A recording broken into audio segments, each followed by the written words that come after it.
Hello বন্ধুরা, আসসালামু আলাইকুম। পাপড়ি মাশরুম অ্যান্ড অ্যাগ্রো ফার্মের পক্ষ থেকে সবাইকে শুভেচ্ছা। আশা করি সবাই ভালো আছেন। যারা স্পন থেকে চাষ করেন, স্পন থেকে চাষ করার পরে অর্থাৎ উৎপাদনের মেয়াদ শেষ হওয়ার পরে অবশিষ্ট অংশটা দিয়েও আপনি বাণিজ্যিকভাবে অনেক কিছু করা যায়, বিক্রিও করা যায় এবং আপনি নিজেও আরেক ধরনের বিজনেস করতে পারেন। অর্থাৎ আমার শ্রদ্ধেয় একজন পুরনো, আমাদের থেকেও পুরনো আছেন যারা, জহির ভাই আছেন, পাপিয়া মাশরুম ফার্ম আছেন, এরা কিন্তু বাণিজ্যিকভাবে আদা চাষ করছেন। আমি স্ক্রিনে দিয়ে দিয়েছি যাতে আপনাদের বুঝতে সুবিধা হয়।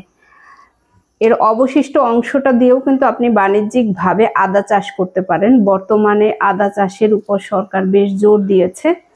অনেকে জানেন হয়তো বা অনেকে জানেন না। শুধুমাত্র মাটি ব্যবহার করেই যে আদা চাষ করতে হবে বিষয়টা এমন না।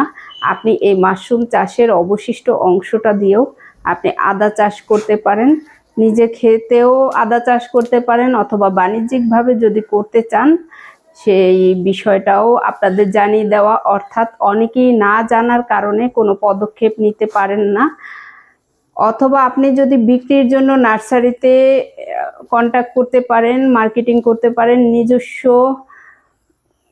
উপজেলা কৃষি অফিস বা জেলা কৃষি অফিসেও যোগাযোগ করতে পারেন, কারণ তাদের কিন্তু বেশ ভালো পরিমাণ কম্পোস্টের প্রয়োজন হয়। তারাও জানছেন না যে কোথায় কোথায় খামারি আছে। প্রয়োজন হলে আপনার নিজস্ব কাছাকাছি যে উপজেলা অথবা জেলা কৃষি অফিসগুলো আছে ওনাদের সাথে যোগাযোগ করতে পারেন। অর্থাৎ আপনি যোগাযোগ না করলে তারা কিভাবে খুঁজে নিবে?